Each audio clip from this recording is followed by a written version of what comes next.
Bismillahirrahmanirrahim. Alhamdulillahirabbil wassalatu wassalamu ala asyrafil anbiya wal mursalin wa ala alihi wa sahbihi ajma'in. Allahumma inna nas'aluka ridhaka wal jannah wa na'udzubika min sakhatika wan nar.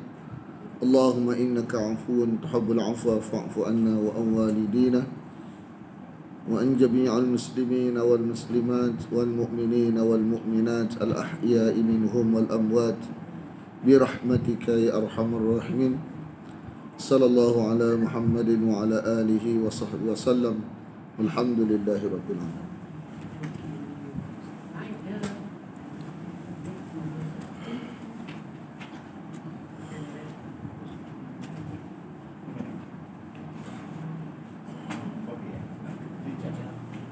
Ayat apa tu? Ayat 68.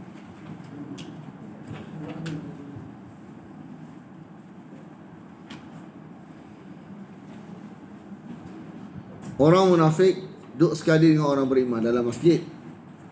Orang kafir luar masjid. Kan? Orang munafik duduk sekali orang beriman dalam masjid. Dia duduk terpisah dengan orang kafir luar masjid. Dan bila masuk bila alam akhirat, duduk sekali dengan orang kafir, tak duduk sekali dengan orang mukmin. Dan hurah tajuk ni lah. Allah mengancam orang-orang yang munafik lelaki dan munafik perempuan. Apa dia? Allah menjanjikan ni, mengancam. Janji buruk ni ancaman. Dia ada janji baik, janji buruk. Janji buruk ni ancam. Allah mengancam. Ancam ni makna suruh tinggal. Kalau tinggal syurga. Allah ancam, Jangan buat, nanti masuk neraka. Allah jemput masuk syurga. Jemput buat perbuatan yang masuk ke syurga. Dia terus masuk. Jadi kita jangan duduk rumah, kena mari. Duduk rumah siap, kena mari. Mari nak syurga. Jangan duduk rumah siap. Duduk rumah, kena. Jadi Tuhan menawarkan, Tuhan mengancam. Jadi nak salah siapa? Mari tak mari siap. Mari. Mari ni nak bagi sesuatu ke dia. Tosir dia tak mari. Pun tak mari siap. Mari dapat sesuatu. Bukan sebut mari saja. Nak bagi sesuatu benda yang mahal harga dia. Tosir mari. Nampak tak? Jadi yang salah siapa? Tuhan jemput dah. Tosir mari je. Lepas tu kata hukum kita. Hukum ke mana? Kena pergi hukum. Makna Allah bukan nak turun Quran ni, bukan nak beritahu, nak menghukum kita, tapi nak menyelamatkan kita. Kita yang sungguh nak hukuman. Wal kufar, dan orang-orang kafir, nar jahannam, dalam neraka jahannam, khalidina fiha, kekal abadi di dalamnya. Digunakan kalimah jamak, makna duduk sekali orang kafir.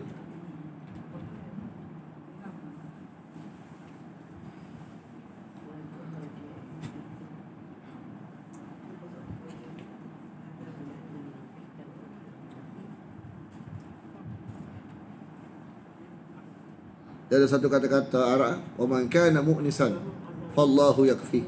Orang siapa yang nak kesunyian, nak menghiburkan hati dia, Quran sudah cukup. Waman arada hujjatan, orang siapa yang nakkan hujjah untuk bantu dekat hari esok, Quran sudah cukup.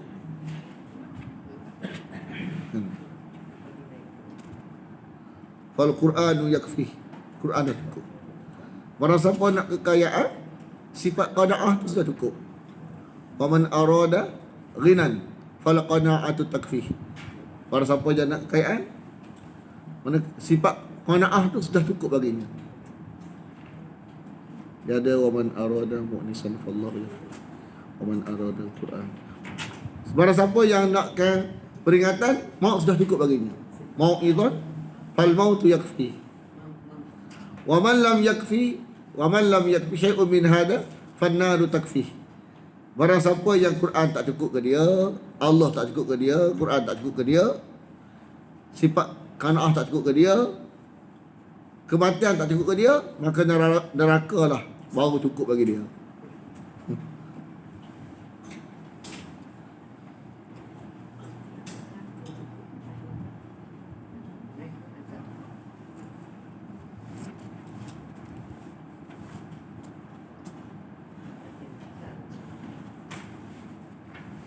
Jadi cukuplah neraka bagi mereka ni sebab mereka tak rasa cukup, tak rasa kaya dengan Allah dan Rasul. Tak rasa kaya. Orang mukmin rasa kaya. Orang mukmin, oh Quran dengan Rasul dia orang kaya. Ni pada kaya, inilah kekayaan sebenar ni. Ni kaya. Dapat kalam Allah, dapat kalam Nabi ni pada kaya. Tak rasa kaya dengan kalam Allah, tak rasa kaya dengan kalam Nabi, alamat dia tak pergi ya. Tak cari buat tak rasa cukup. Tak pergi cari itu alamat tak rasa bahawa itu kekayaan. Kecukupan bagi dia tak rasa. Rasa cukup ni sehingga hilang hal lain tak apa, jangan hilang dua ni. Itu cukup. Hal lain hilang tak apa, jangan dua ni hilang. Jangan. Hal lain kita boleh. Quran jangan. Hak tu kekayaan kita sebenar, harga sebenar kat situ. Tapi tak rasa cukup dengan Allah, tak cukup dengan Nabi, tak cukup dengan Quran, tak cukup dengan kalam Nabi. Neraka baru cukup. Neraka baru cukup ke dia. Tak puas hati neraka. Hiya hasbuhum, itulah cukup bagi mereka. Sudah tak puas hati. Allah bagi Nabi, Allah bagi Quran, bagi Nabi ni tak cukup. Sehingga terabah Allah dan Nabi ni. Kalau kerana Allah dan Nabi, Quran dan hadis Nabi ni tak ada hal lain, tu sepatutnya. Ini terbalik kot. Nak bagi cukup lagu mana? Neraka bagi cukup. Tak cukup bagi mana? Tak rasa cukup. Bagi neraka pun rasa cukup. Tu bukan cukup ni. Sindiran. Sindiran. Bukan kata hiya hasbudah hakikat ni. Sindir.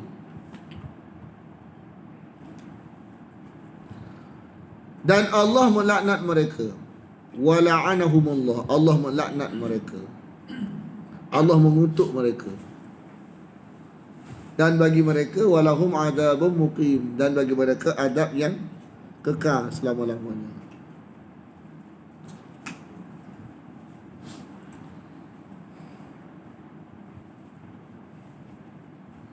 Sebab apa? Sebab kita nak beritahu dan kita faham dah bahawa tak ada orang teranai orang ngaji mana Quran ni. Untung lagi ada, tak ada. Allah silap ngaji mana Quran, tak ada. Dalam cerita akhirat tak ada. Silap lagi kita orang. Tak lagi tak apa. Tak ada menyesal ke ngaji makna, tak ada.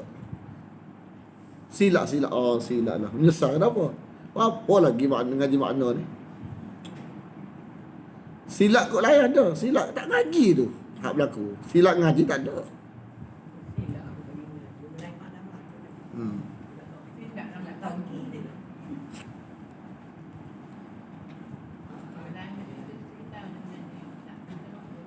Silap lagi daurah. Silap lagi daurah mengaji tak boleh buat apa, terikat mengaji pula ni. Silap. Nak kata kita lah.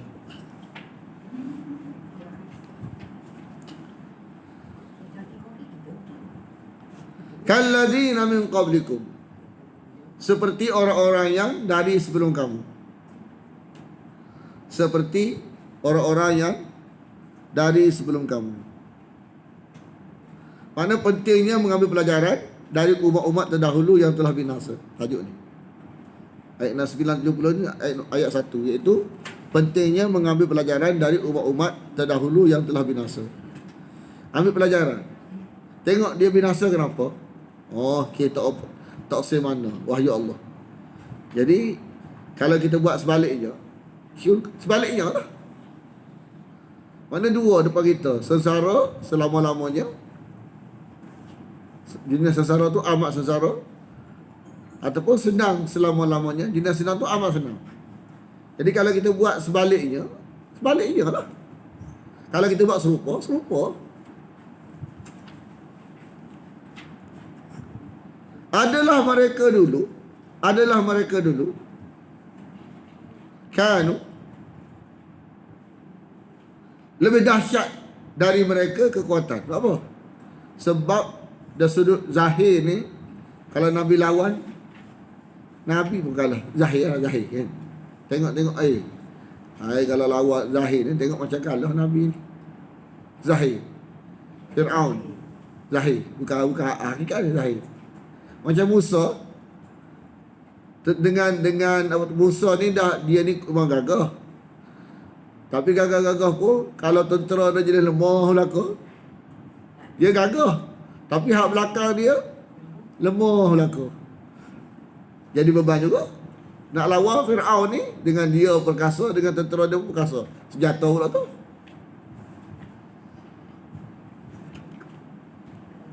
Arab Mekah, kenapa dia kata lagu tu? Arab Mekah ni nampak bunyi hebat. Perang dengan Nabi, awal peperangan 300 dengan 1000, kalah 1000. Buat apa tu kata? Lebih dahsyat daripada kamu kekuatan. Harta lebih banyak. Wa aksara amwala. Harta lebih banyak. Anak lebih banyak. Jadi dengan kuat dan banyak itu bukan nilaian. Bukan nilaian hubungan dengan Allah. Dan bukan salah pun. Dan bukan nilai. Dia tak salah. Dah kuat nak buat lagu mana? Dah harta banyak nak buat lagu mana? Dah anak banyak nak buat lagu mana? Dia bukan salah, tapi bukan nilai. Meletakkan sebagai nilai itulah salah. Fastamta'u. Lalu mereka menikmati.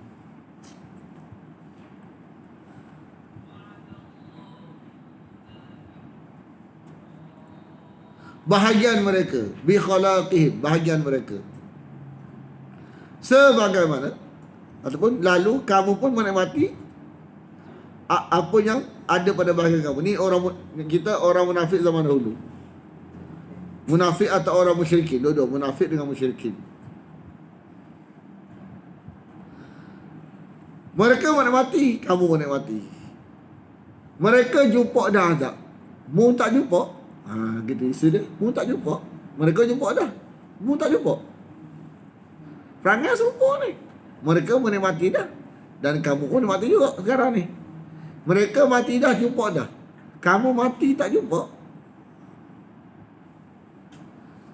Sebagaimana istamta' dan kamu menikmati dengan bahagian kamu bi khalaqikum kama istamta'al ladina min qablikum. Sebagaimana telah menikmati juga orang yang sebelum kamu dengan bahagian mereka bi khalaqihim.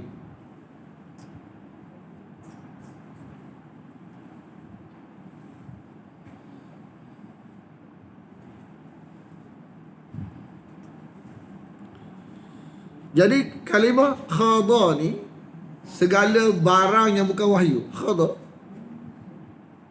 Bila tak ada wahyu dalam otak kita, nak cakap tak ada wahyu ke, tajuk bukan wahyu. Dalam otak tak ada wahyu. Mana kita pergaulan dengan orang ni, wahyu ke tak? Tak. Tu khada. Jadi nak elak daripada kalimah khada ni ialah wahyu. Wahyu tak kena khada.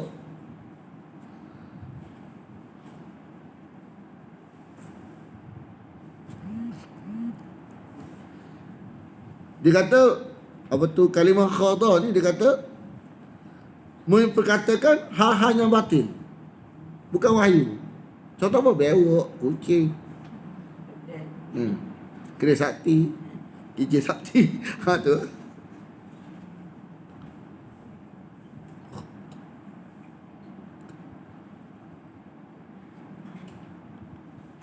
Jadi kenapa boleh batal malam-malam dunia akhirat ni? Sebab cakap barang luar asbab bukan wahyu. Cakap dalam kepercayaan. Kucing lah, burung lah, biawak lah. Mana perkara-perkara yang bercanggah dengan wahyu Allah. ataupun bercakap menentang wahyu Allah.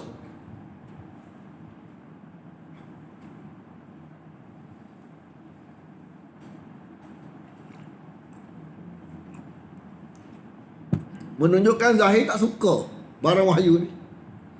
Sikit syirik. Ada. Makna menzahirkan tidak suka dengan wahyu Allah ini, terbatallah amalan mereka di dunia dan di akhirat.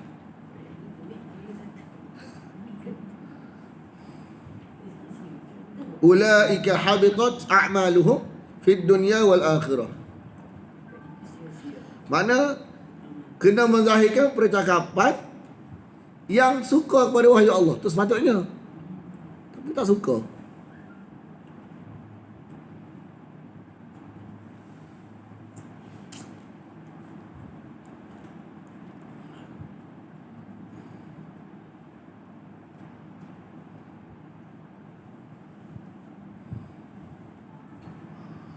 Wa ulaika humul khasirun, dan mereka itulah adalah orang-orang yang rugi. Siapa? Sebab tak balik modal, masuk neraka selama-lamanya. Sebab rugi ni, cerita dia masuk neraka tak tubik. Bukan masuk neraka dulu, masuk neraka tak keluar.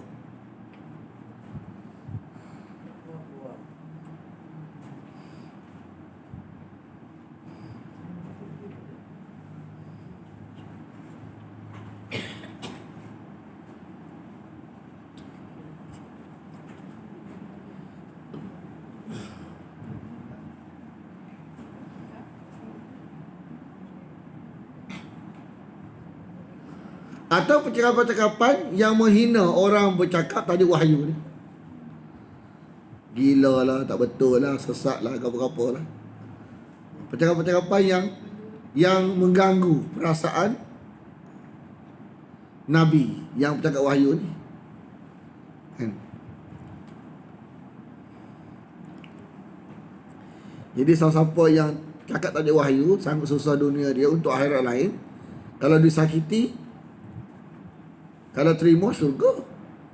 Kalau disakiti, kan, akidah. Orang nak sampai kita, dia ni rela hati nak sampai kita ni, sanggup susah dunia untuk selamatkan kita. Kita kacik kosih. Terutama Rasulullah lah. Ataupun orang-orang yang atas masuk serupa. Niat dia baik. Memang tak ada apa. Dia nak selamat kita. Kita kacik kosih ke dia. Kacik kosih itulah membatalkan amalan kita dunia akhirat. Dia ni memang kosong, tak ada kepentingan sekabut. Hati dia nak kita selamat lah. Rela hati dia berak apa tu, dudukkan dunia cabaran. Maksud dia nak kita selamat, tak ada lain. Doa sama kita, ya Allah bagilah hidayah ke dia, selamatkanlah dia, janganlah bagi dia tu degil, ubahlah, bagilah dia minat mengaji, kan? Janganlah buat dia terasa selama-lamanya tak saya ngaji. Jadi boleh dia tu terbalik. Kawan ni nak doa sama ke dia, doa. Kan habis air mata dah doa minta dia berubah. Sebab kesian nanya, tahu neraka ni lagu ni, siapa lama sanggup, kita tak sanggup. Dan kita tak boleh, hati kita tak sanggup. Kan, tapi nak buat bagaimana? Kita usaha dah tapi dia tak terima. Tapi ya Allah bagilah dia berubah. Mana lek A ni harapan sepenuh hati nak lek B ni berubah. Lek B ni duk kata lek A. Kan? Kalau dia berubah, alhamdulillah. Tapi kalau tak berubah, segala perkataan-perkataan dia tu terbalik. Sebab orang nak menyelamatkan dia kata pula. Habis akidah. Akidah.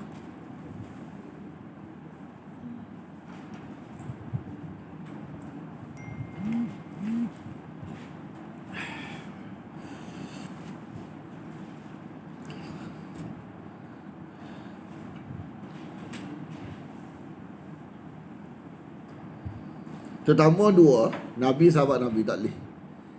Dia tajuk dosa besar, tak boleh. Dia akidah. Sebab orang ahli syurga ni, dia ni orang ahli syurga, radhiyallahu anhum. Allah redha kepada mereka. Kita kacik kosin tentang sahabat Nabi mana-mana pun, maka akidah tak boleh. Orang lain ni bukan akidah, tapi tak boleh juga. Cuma yang tak boleh betul-betul tu Allah, Nabi tak boleh. Nabi Allah yang marah, Nabi sahabat Nabi. Memang tak boleh kajik tasir. Kat bawah tu siapa? Tengok apa tu, tasdik 70 dosa besar. Memang dalam tu ada. Salah satu dia menyakiti, apa tu, mencela sahabat Nabi. 70 dosa besar. Sebut kos ya.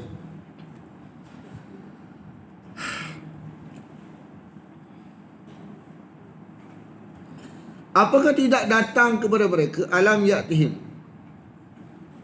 Apakah tidak datang kepada mereka? Makna datang ni menguntungkan. Tak datang ni menyebabkan jadi tak beringat ni. Kalau datang ni mungkin mikir sikit. Kan mikir sikit ni menguntungkan lah. Berita alladina min qablihim, orang-orang yang telah hancur lawan wahyu sebelum mereka. Naba'ul ladina min qablihim. Siapa dia? Iaitu kaum Nuh.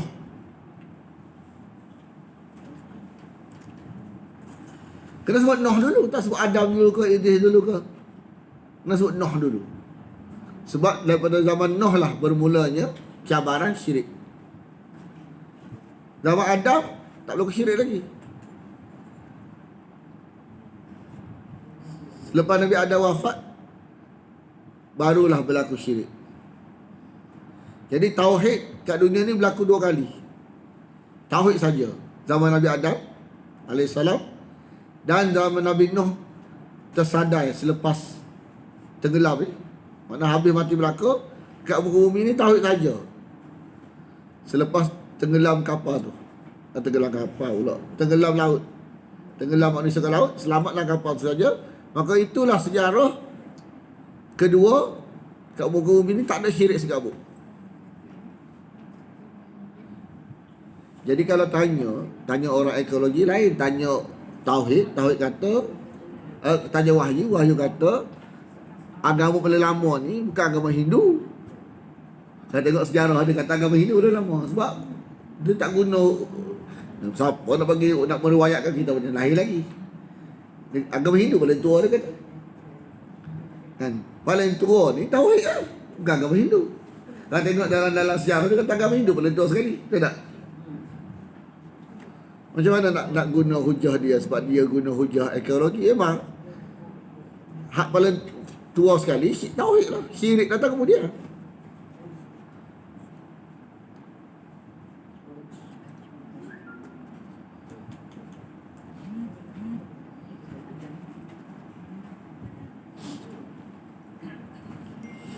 Jadi syirik berlaku ni ialah al-ghulu fi salihin, melampau kepada orang soleh asal.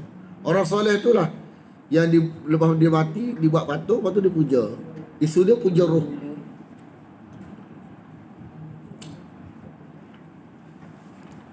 Kaum Ad gitu juga.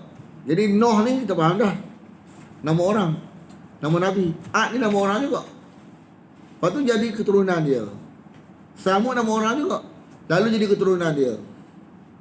Wa qaumi Ibrahim, wa ashabi Madian. Siapa dia Madian ni?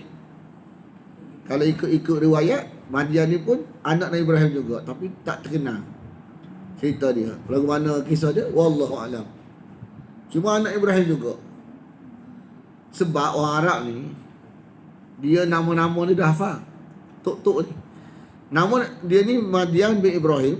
Lepas tu jadi penduduk, nama tempat. Asal nama orang.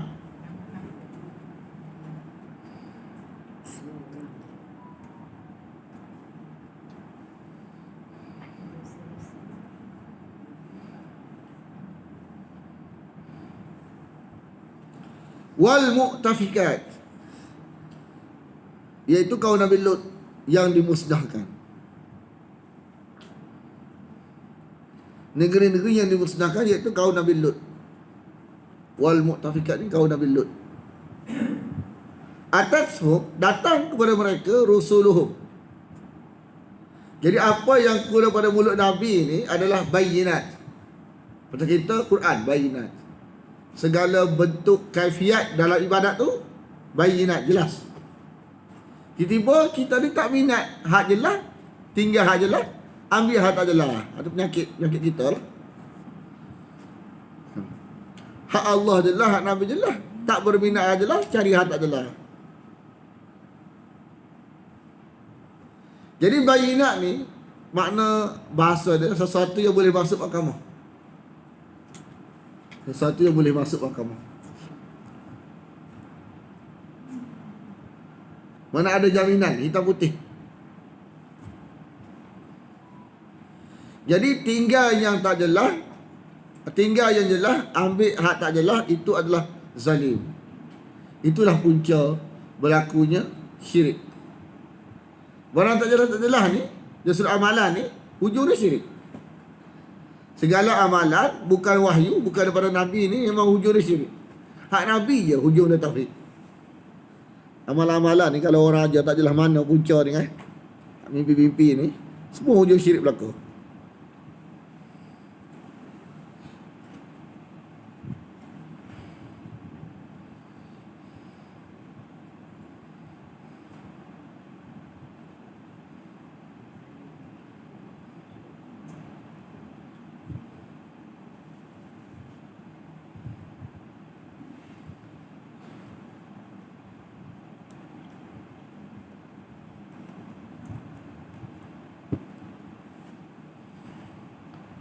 Masa ada ngaji Indonesia, dia heran.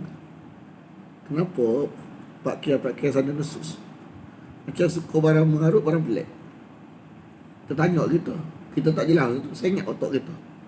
Nak tolak, tak berani. Nak terima, macam nampak macam benda mengarut. Saya ingat kepala kita. Dan bila kita ngaji Quran, baru kita faham. Lepas itulah, jangan ambil amalan tak jelas. Dia racun. Sehingga kalau kita amal tu, tak nampak barang ni membarang. Tak nampak. Dia nampak macam comel. Ha? Benar nak kita terfikir, dia ni nampak golongan agama. Tapi kenapa suka barang lagu ni? Macam bebar je. Jual benda-benda pelik-pelik batu-batu. Kita kata, kita fikir juga kan? Pen tu. Isu. Tak, Indonesia ni kita mungkin tak tahu. Kalau kita pergi Indonesia ni rata-rata begitu mistik. Tak pernah pergi Indonesia. Tak pernah pergi. Kalau dia buat macam apa tu, kalau gitu tempat dia, memang dia mistik ni bukan golongan agamanya, semua kata masyarakat dia begitu. Dia minat pada mistik. Masa ada murid kita ni pergi Sumatera dia kata batu ni kan, kalau nak angkat dia, kalau tak uduk tak ada angkat dia. Kena ambil uduk dulu. Minta. Lepas tu bila angkat, minta hajat, capai hajat kita, dia kata. Bunyi sedap, bunyi uduk dia, memang barang-barang jenis lagu ni kan. Lepas tu yang murid kita ni dah dia bagi kita yang mungkin mana kita kata kesan daripada wahyu ni, bila amalan kita wahyu, kita nampak barang ni masalah. Nampak macam bebal benda ni. Tapi kalau amalan kita bukan wahyu, tertutup sehingga nampak macam benda ni comel. Kita jadi macam kita nak, sungguh nak. Lepas tu pengajaran kita, jangan ambil barang bukan wahyu, dia bebal. Sehingga kita tak sangka, ujung-ujung dia pula tukar jajah. Lepas tu dia terang kita pula jadi macam tak sanggup. Contoh nak kata kenapa jadi lagu ni, kenapa? Sebab tu amalan-amalan ni kena pastikan sahih. Sebab kalau barang ni barang yang tak sahih, dia jadi beban otak kita. Jadi beban, tak nampak macam comel benda tu. Kenapa? Macam kita nak contoh, kita ni tak siap barang pelik. Kita nampak barang ni beban, tapi kenapa? Jadi macam kita dengan kita orang agam, kita nampak tak? Nak tolak tak berani. Sebenarnya kita nampak tu betul. Tapi kalau kita beramal dengan amalan tak jelas, kita tak nampak. Kita nampak comel. Dia racun. Itulah pengajaran kita. Hati dia jadi macam mana Ustaz? Kesan kepada orang yang mengamal. Hati dia jadi macam mana? Akhirnya dia lagu mana? Dia tak nampak. Dia, batulah kita ni kan, mana ubat ni ubat kan? Ubat ni penyembuh. Doktor bagi ubat saja ke? Doktor mana-mana pun bagi ubat saja ke? Dia beritahu cara makan ubat. Dia bagi ubat, ambil ubat. Itu dia tak jadi tahu. Makan lagu ni, makan lagu ni, makan lagu ni. Itu lagu tu ke? Dia tahu lagu tu tak? Lepas tu dia tanya, habis makan ke tak? Tanya. Kita faham boleh ubat-ubat Quran ni. Makna Quran ni ubat.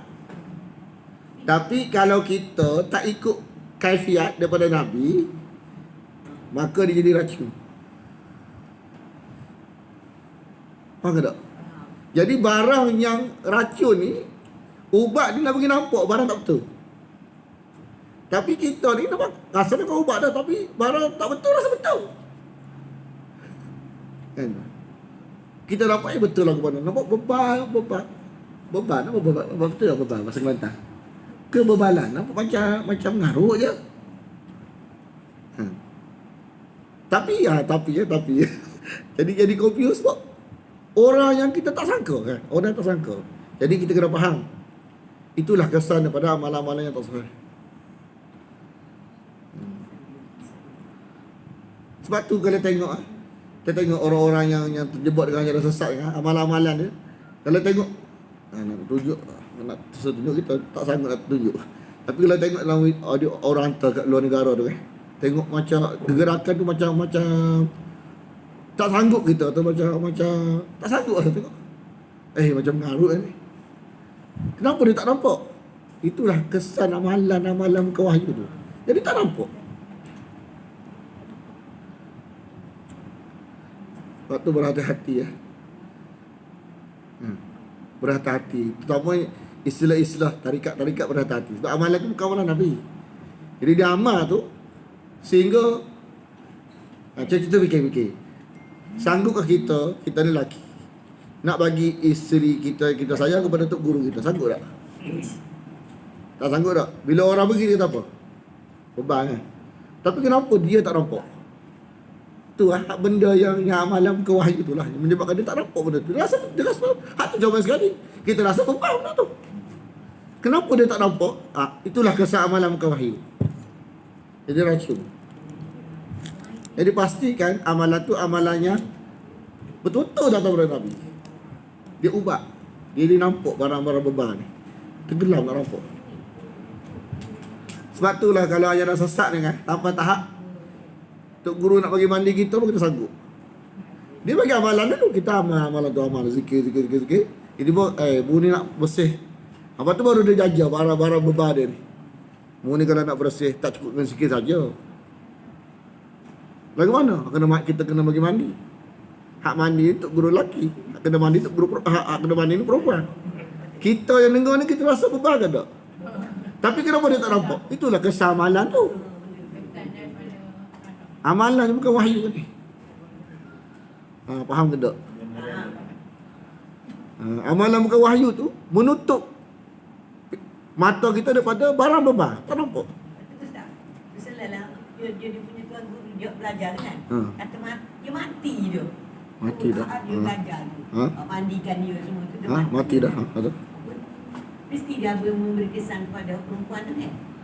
Kalau dia tak tinggal amalan tu lagi, tak jadi, dia tak mengaji. Dia tak tinggal lah. Jadi kita ni, kenapa kita tidak pilih amalan-amalan mengarut? Mungkin barangkali dengan tak pilih itulah menyebabkan kita nampak barang tu beban. Itu pengkajian kita. Cuba tengok orang-orang yang duduk dengan dunia hak mengarut ni kan. Kita tengok, cium kaki tok guru dia.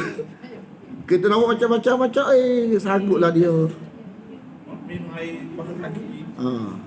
Itulah kesan daripada amalan-amalan tak adalah. Sebab tu, jangan ambil amalan Nabi saja. Amalan ni ubat. Sehingga kita sulit dieksploitasi, manipulasi otak kita.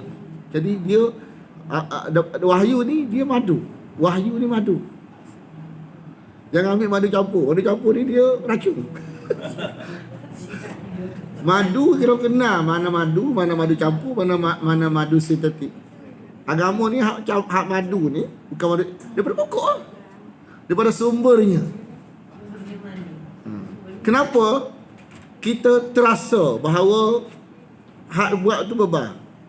Barangkali kerana otak kita tu masih hidup Fungsi sebab kita tak ambil barang mengarut. Tapi kalau kita dah ambil barang mengarut, memang tak nampak. Kita apa Tok Guru kata betul berlaku.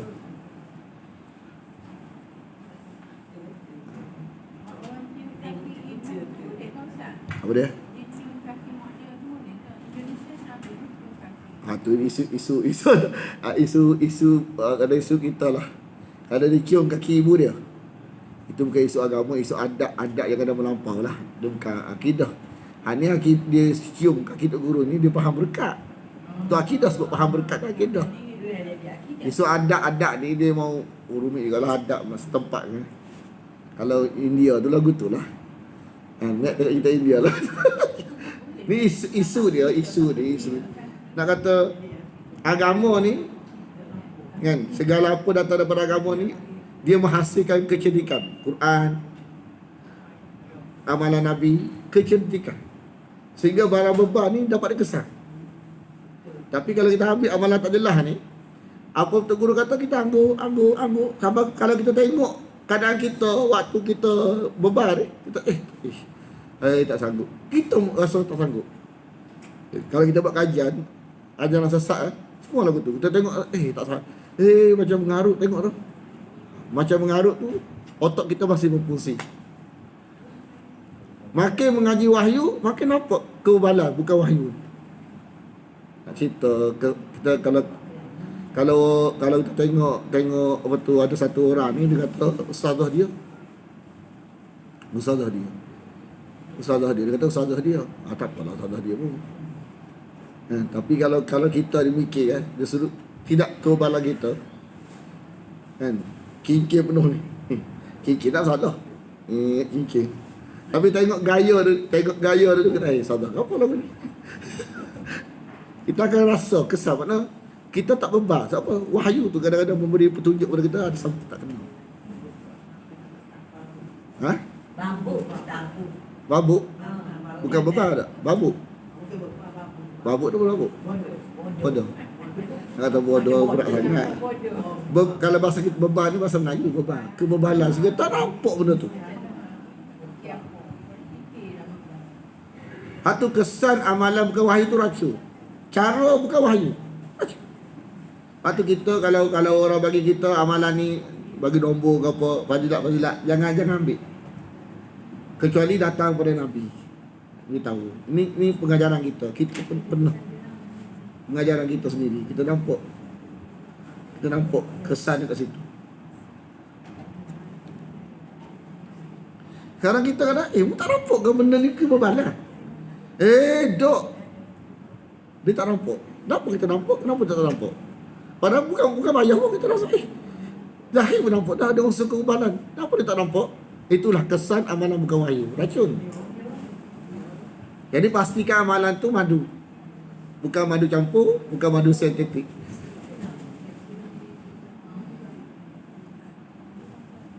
Dia agama ni dia ada unsur kecerdikan. Kalau bukan wahyu ni dia bawa unsur kebodohan. Pelan belakang ngap. Ada masalah. Ada masalah tu. Ada masalah. Faham tak? Cuba kita ambil pelajaran. Daripada mana kenapa dia tak nampak benda ni ada? Ni isu kat Malaysia ni makcik-makcik mari gini. Ana share lah, guru tak share. Dia tengok dari sudut ni, tak sangka dia boleh jajah benda. Dia kata ni kayu ni tumbuh dekat tapak kaki Nabi. Kat pokok ni, pokok kayu ni kata tumbuh dekat tapak kaki Nabi. Lepas tu dia jajah kita, suruh kita beli. Kita fikir tak? Ada tak kita fikir air macam barang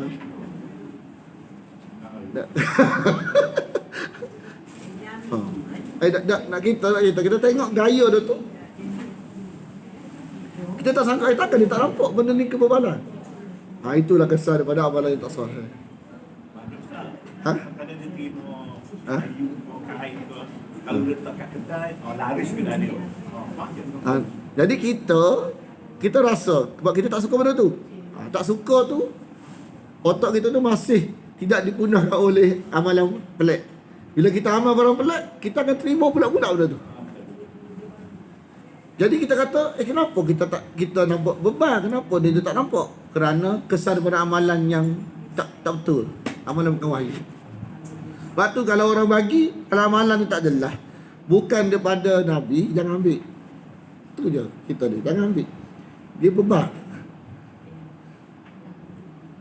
Bila kita duduk dalam, kita tak nampak kita rasa betul. Bila kita duduk luar, macam beban. Duduk dalam tak nampak. Ha? Pelik pula. Pelik, lepas tu Nampak pelik. pelik bukan pelik dari sudut ni pelik ada bodoh sikit lah. Pelik bodoh. Kita pun tak sanggup dapat benda tu. Pelik campur bodoh. Ha, nampak tak? Bagus. Babut pasal ni. Pelik dia campur dengan bodoh jadi bagus. Masuk bodoh tu rasa macam oh. Babut.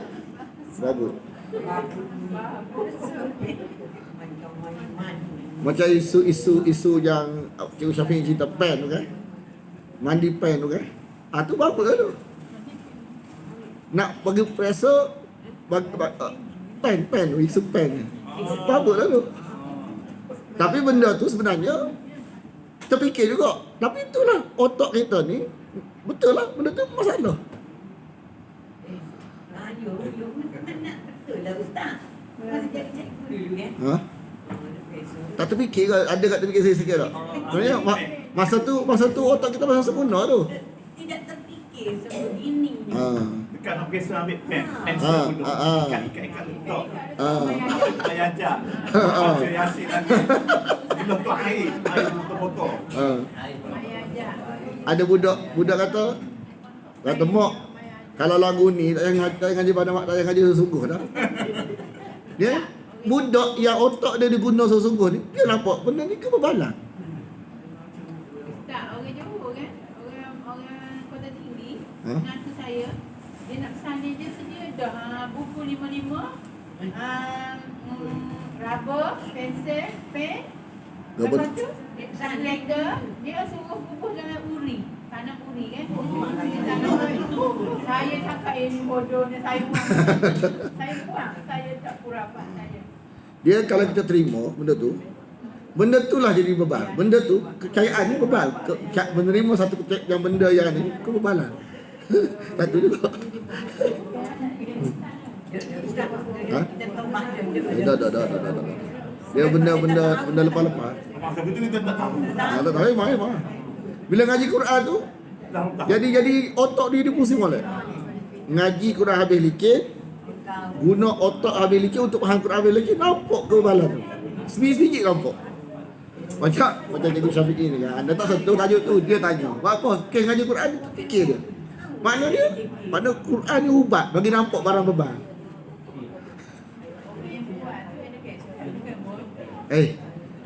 Kalau educated tolak wahyu dia tak ada. Dia tak belajar. Tak, bila dia mengaji wahyu dia jadi cerdik saja. Dia akan jadi nampak barang beban tu. Bila masuk guna otak habis likit untuk faham wahyu habis likit, nampak benda tu beban. Satu keluar tweet. Yang kedua saya rasa bila orang tengah mengaji wahyu, Ha? Allah bimbingkan dia dengan benda-benda lebih. Itulah.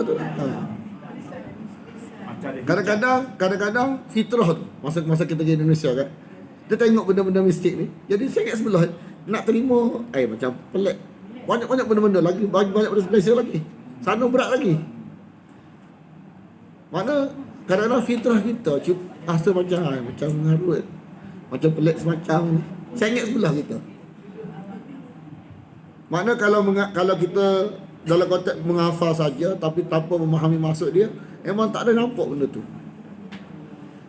Banyak benda berlaku kat Indonesia ni banyak. Dia percaya Allah. Rumit nak ni. pasal dia tak. Padahal tempat dia tu pesantren mak.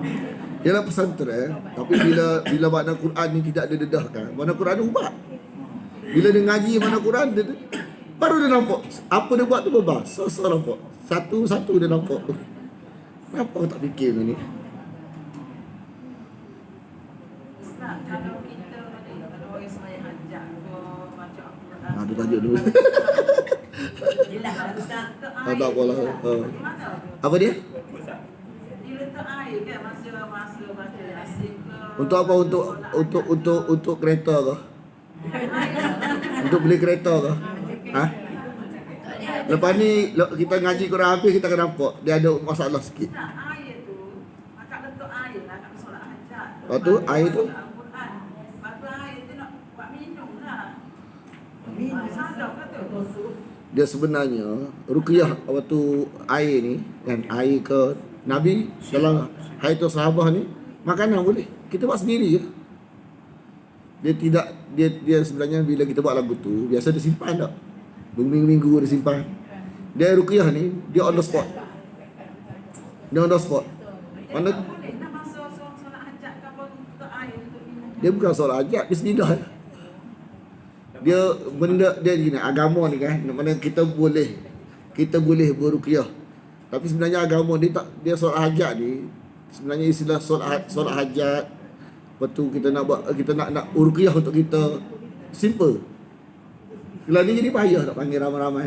Benda tu benda yang diada-adakan rumit ni. Yang mudah ya.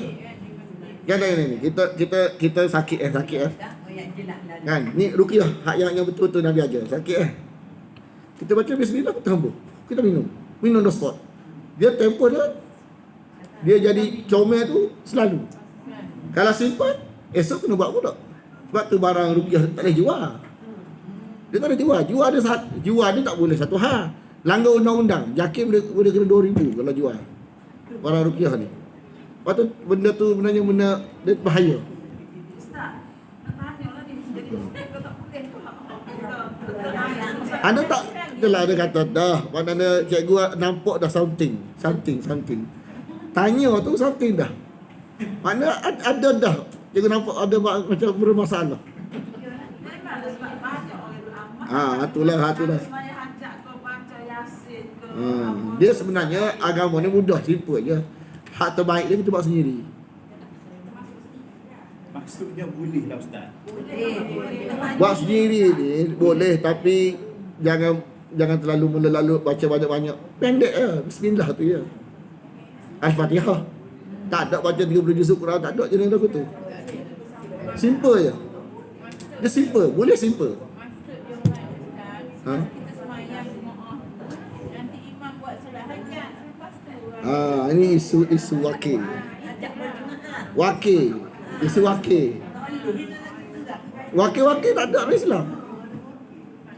Syirik. Syirik menjadikan selain pada Allah, roh sebagai wakil pada Allah. Jadi sebenarnya dia tak syirik lagi, tapi benih-benih dia kena tutup.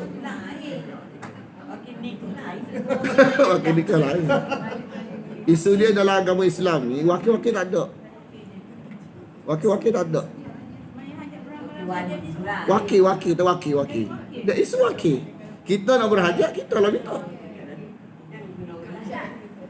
Kita sendiri pun ada join sekali semaya hajat. Banyak kita. Hari ni tak jawab. Lagi dah nak beritahu. Okey. Apa dia syirik? Syirik arah Mekah. Apa dia? Syirik mengatakan Allah ada wakil. Nak bodek Allah, bodek wakil. Atau guna wakil untuk bodek Allah. Minta wakil ni, minta ke Tuhan. Tapi isu dia luar asbab. Jadi isu luar asbab. Dalam asbab pun nak bawa ke sana. Dalam asbab pun kerat. Memang tak ada. Nabi tak ajar je dalam lagu tu. Mana patulah dalam kita tengok ngaji kitab lah tu. Kitab mana-mana pun. Sebab tu kalau ada satu soalan, satu ulama sana. Anda masa kaji kat Indonesia, dia tahu dah. Solat hajat berjemaah ni tak ada kat Indonesia. Mana-mana pun tak ada. Di budaya tradisi sini. Hadis tu tak ada kata. Ha? Hadis. Nanti dulu tak habis lagi. Kenapa tak ada? Sebab ada orang sana tanya soalan kepada Pak Kiai sana, dia kata boleh untuk ajar. Kenapa dia cakap lagu tu? Sebab memang tak ada. Budaya ni budaya sini. Budaya solat hajat ramai-ramai ni budaya Malaysia. Bukan kitab budaya. Tahu tak budaya? Tajuk tu tak ada. Dalam kitab fiqh pun tajuk tu tak ada. Tajuk solat hajat ramai-ramai ni tak ada. Anda nak ulang macam mana? Tak ada. Tajuk tu tak ada. Kalau bab-bab benda-benda amalan ni ada tajuk. Bab baca bismillah waktu makan. Contoh. Bab dan tajuk dia, tajuk. Tajuk tu tak ada. Bila tajuk tak ada, anda nak ulah lagu mana? Faham tak? Tajuk tu tak ada, tulisan tu tak ada. Dia benda duduk dekat luar, dalam kitab tak ada. Dia budaya. Faham ke tak? Agama ni tulisan. Tulisan tu autoriti. Faham tak? Contoh sekolah kita cikgu pengajian ni tak ada dalam teks, luar teks. Betul salah? Kita nak mengajar orang luar daripada teks. Kalau ikut di mana ini teks sepatutnya kalau ikut asal. Teks ni lah yang akan masuk presa. Kita ajar luar teks. Hari-hari ngajar barang luar teks. Betul ke salah? Salah. Dia kena ada letak, tajuk tu kena ada. Tu kalau ketua negeri suruh kakak-kakak semaya jangan faham tak? Isu dia satu. Dia sebenarnya kalau ikut dia adat yang rumit untuk dah rumit dah. Mana benda tu dah tersebut. Tak susah dah. Tinggal lagi dua.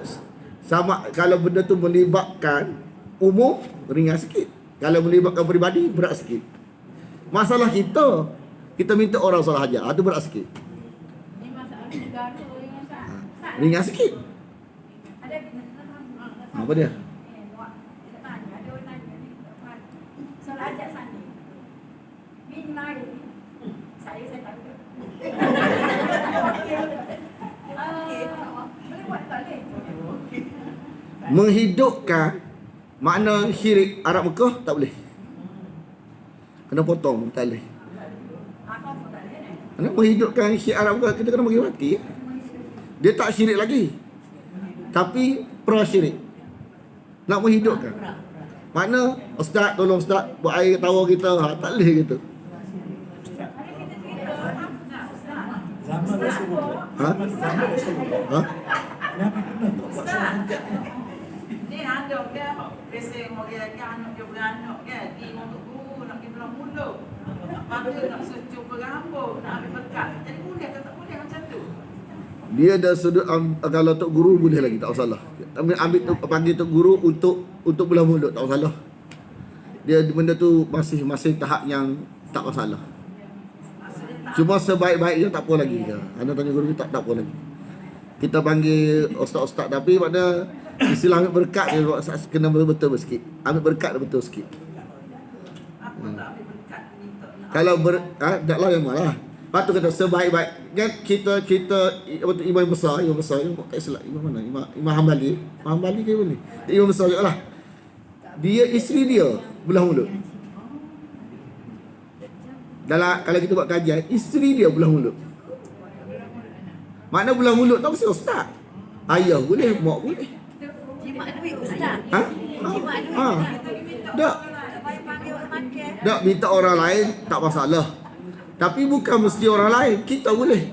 Kenapa kita tak suruh kita sebab betul imam-imam besar ni dia bagi tunjuk, makna kenapa dia suruh bini buat? Makna dia bukan mesti tok guru.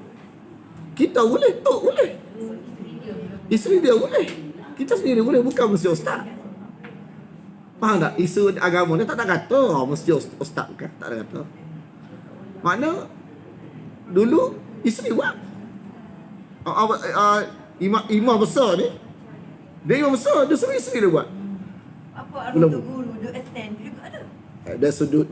Tak ada kata ni, dia sudut. Kalau orang minta kita boleh. Ustaz boleh. Tapi atas maksud kita tu bukan salah tu. Minta tolong dia solat hajat untuk menyampaikan hajat kita. Ustaz kata tak boleh. Bukan nak kata. Tajuk tu tak ada dalam kitab. Tajuk tu tak ada dalam kitab, tajuk tu. Benda tu duduk dalam masyarakat. Anda nak ulah ke mana? Bila tak ada dia, boleh ke tak boleh? Ustaz, ini hadis lah. Kalau nak cari hadis. Dah sebenarnya gini, apa tu, dah sudut, apa tu, kita nak solat hajat, kita kita tahu salah. Isu dia tanya apa isu dia? Isu dia apa? Isu dia kita tanya orang. Dia nak menghidupkan mana ayat Quran. Ya ayyuhalladzina amanu sta'inu bis-sabri was-salah. Ayat tu bila kamu susah, kamu sabar, kamu solat. Bukan orang lain, kamu. Kalau kita bagi orang lain, tak hidupkan ayat tu. Macam mana kita nak zahir ayat tu ke kita? Wahai orang-orang beriman, bila kamu ada masalah, sabarlah solat. Bukan suruh orang solat.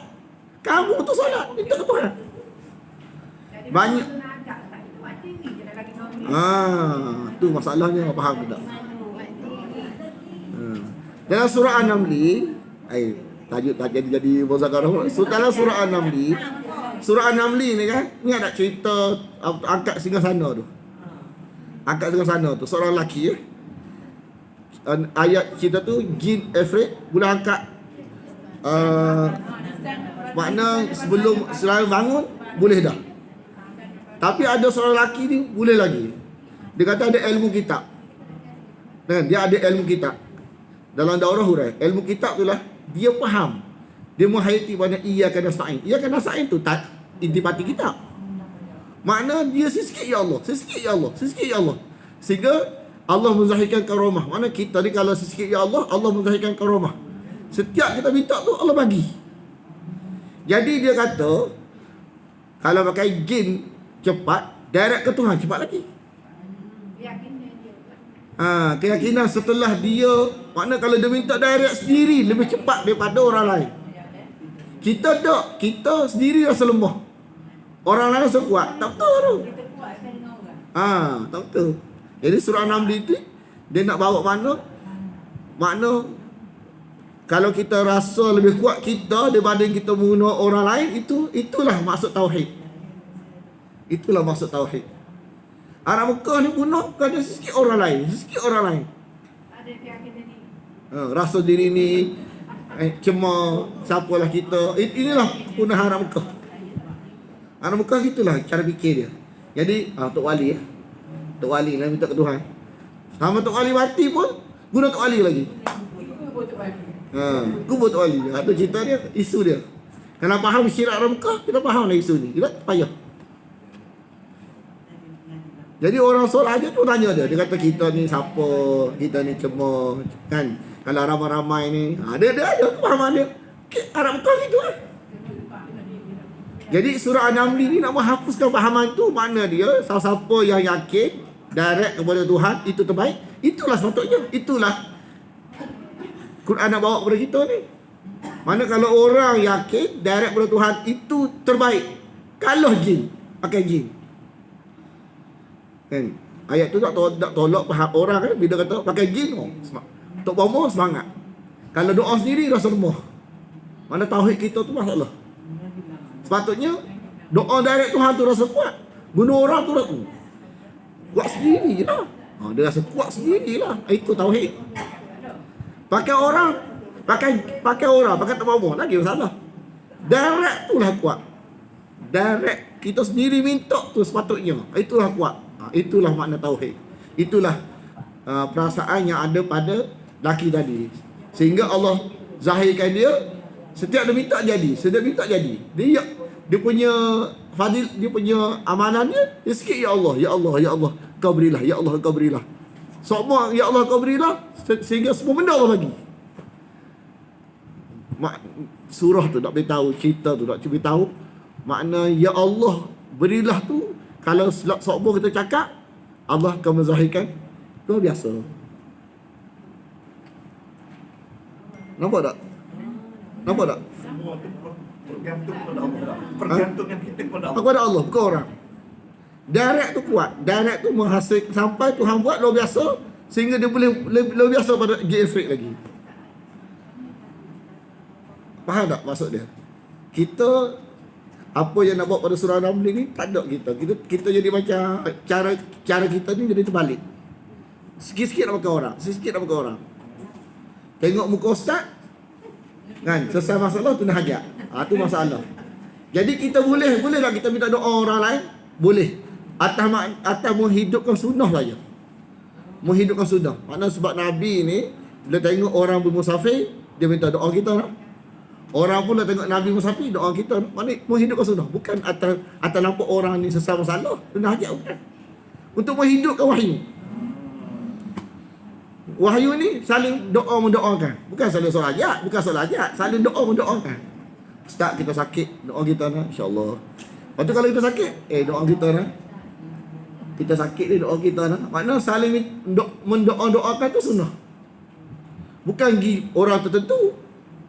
pergi pelusuk mana-mana tu kan, tawar mana kan, minta buat air tawar orang gitu. Dia semua saling berdoa-doakan. Dia tidak ada usul bahasa Indonesia mengkultuskan. Orang ni bisa, kalau doa dia jadi. Dia tak ada lagu tu lain sangat tak ada. Tapi Ustaz, Ha? sebenarnya Ustaz sendiri punya balik tak faham sendiri. Tak bukan.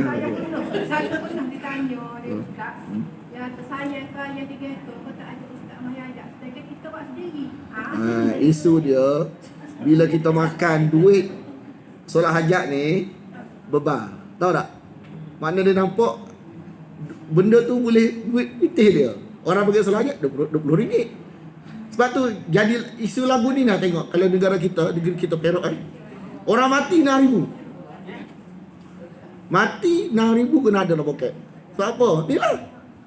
So, hak bagai-bagai wakil-wakil dia lah. Dia kepunahan ni isu dia lah. Lama-lama jadi nampak tak? Oh kena ni hak ni bahagian mana? RM6,000. Faham tak? Kita pun jenis kita lemah. Sikit nak kawan ni nak ni. Nampak tak? Bagi orang yang ni nampak duit poket dia. Kan? Kalau tak bagi solat hajat jadi hilang rezeki dia.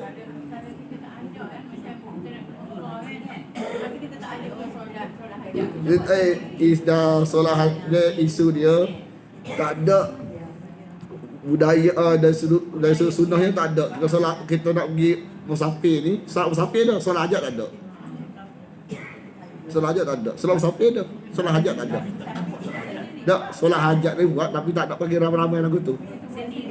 Sendiri je lah. Macam contoh ni Ustaz. Katakanlah nak pergi ke medan perang. Dia pergi perang. Adakah selain berdoa dan doa supaya hajat tu pun tak ada? Solat hajat seseorang tu ada. Bukan sama dengan tentera ke betul? Ha? Bukan sekali dengan tentera ke? Doa ramai-ramai ada tapi kalau solat hajat tak ada. Tajuk tu tak ada. Tak cerita tak? Tajuk tu tak ada. Isu dia tajuk tu tak ada. Dalam kitab pondok pun tak ada. Yang rumit dia kalau kita cakap lagu ni orang ustaz kadang-kadang dia takut nak cerita. Orang ni kadang-kadang dia tak terima. Aku tak panggil dia fikir lagu tu lalu tak payah. Jadi Memang orang tak terima. Kalau contoh kita ni sebab kita mengaji Quran. Bila setengah orang ni kadang-kadang dia tak bersedia untuk dengar, lepas tu kita cakap tajuk tu memang dia tak terima. Dia kata kita pergi belajar itu saja. Itulah. Ustaz, lagi satu nak tanya Ustaz ni. Ni nak tanya. Qiyam mulai malam tu kan? Qiyam mulai 10 malam terakhir tu kan? Masjid semua buat qiyam mulai. Jadi salah seorang ceritalah hadir kan. Dia mula-mula dia buat tahajud, lepas tu dia buat sembahyang taubat. Dia memang solat nak cerita solat jemaah ni memang beramai-ramai dalam musim musim 10 Ramadan ni sunnah. Lepas tu ya.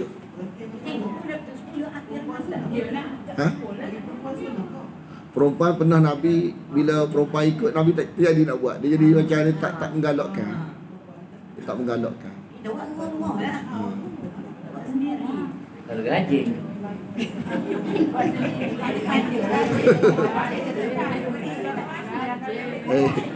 Saya sepak. Habis jadi macam perkara pula. Ada minta maaf lah. Okay, gini. Anda minta maaf kalau kita setiap amalan tu kita kena tahqiq. Cuba cari, tunjuk kita. Dalam kitab-kitab pondok tunjuk kita tajuk solat hajat berapa. Tunjuk kita kalau tunjuk kita.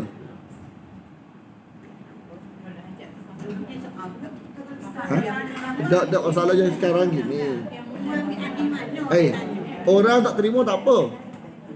Kita faham dulu. Tak kisahlah orang tak terima tak apa. Hak kita bimbang ni kita pun lawan. Kita kena faham benda ni mendadak tu ya. Ustaz tak tanya. Dalam perempuan kan? Lebih baik, lebih afdal bersembahyang di rumah ke ataupun bersembahyang di masjid? Orang perempuan dia boleh pilih. Dia boleh pilih. Dia bermula orang perempuan dia bermula dengan penuh. Nak cerita dia. Orang lelaki ni bermula kosong. Kalau pergi masjid 27. Orang perempuan bermula dengan penuh. Tapi kalau pergi masjid kalau dia boleh kekalkan 27 benda-benda yang patut dia makna, tapi kalau dia tak dia ada benda-benda dia langgar jadi kurang. Tapi dia sudut keutamaan kat rumah. Dia pergi tak salah. Jadi lebih afdal sembahyang di rumah kan perempuan. Kalau afdalnya rumah, tapi kalau pergi ni tak boleh larang, makna tak salah bagi dia. Yang salah faham ni takut-takut ni kata. Okey, nak tanya. Kita suka mana? Kita ni bila start boleh pergi masjid? Dulu masa anak kecil boleh pergi masjid tak? Macam mana kalau kata afdal pergi masjid? Macam mana? Susah lah kita perempuan menanya hak untuk lah kita. Sekarang ni kita rasa boleh bebas. Dulu tak boleh. Bayangkan kalau afdal, kita tinggalan. Sebenarnya kalau Allah tahu dah. Kalau kata afdal pergi masjid, perempuan aja tak boleh cek, tak boleh nak bersaing dengan lelaki. Memang dia baru lah ni pancen-pancen lah ni baru pergi masjid lah. Dulu mana boleh. Anak kecil-kecil tu. Mana Tuhan buat comel dah, jangan-jangan ni kita akan fikir kosong. Dan sudut makna kalau dia nak pergi masjid tak boleh halang. Dia boleh pilih nak ke masjid ke rumah. Cuma laki perempuan pergi masjid ni bukan lambang. Bukan lambang apa? Lambang masyarakat ni orang kata beragama, bukan. Mana apa ni seorang perempuan tak pergi masjid, orang berlakon ni masjid ni tak mengaji ni, tak. Makna di rumah pun tak masalah. Di masjid tidak merosakkan nilai masyarakat tu. Tapi kalau lelaki tak pergi masjid merosakkan nilai. Faham tak kau ada? Mana tidak buruk nilai masyarakat tu kalau perempuan sangat kat rumah, tak jatuh nilai dia. Beza lelaki kalau tak mulia dia masjid, kalau dia tak pergi tu standard jatuh masyarakat tu. Faham ke tak?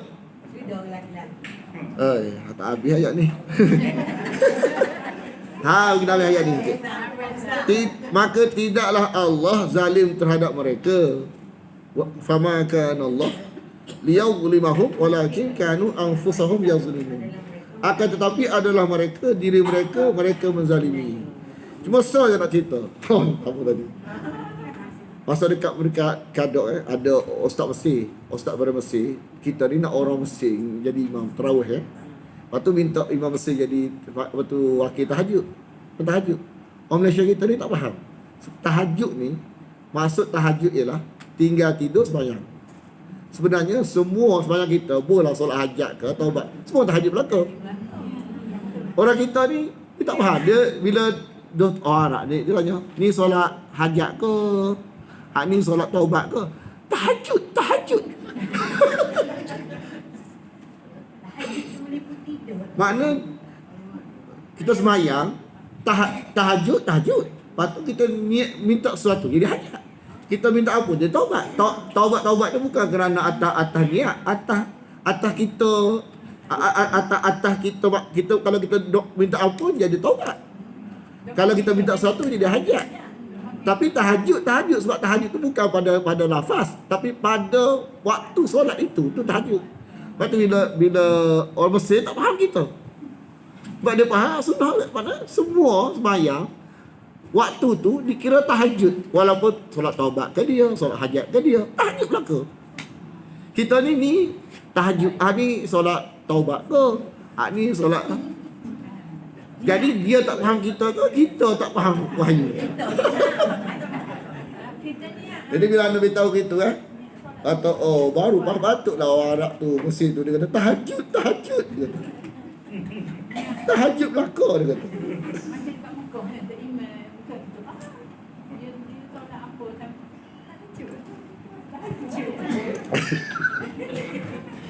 Saja ada budak hari ni. Lepas kita hari ni tak. Bismillahirrahmanirrahim. Alhamdulillah wassalatu wassalamu ala asyrafil anbiya wal mursalin wa ala alihi wa sahbihi ajma'in. Allahumma inna nas'aluka ridhaka wal jannah wa na'udzubika min sakhatika wan nar. Allahumma innaka 'afuwun tuhibbul 'afwa fa'fu 'anna wa an walidina wa an jami'il muslimin wal muslimat wal mu'minina wal mu'minat al ahya'i minhum wal amwat bi rahmatika ya arhamar rahimin. Sallallahu ala Muhammadin wa ala alihi wa sahbihi wasallam. Walhamdulillahi rabbil alamin.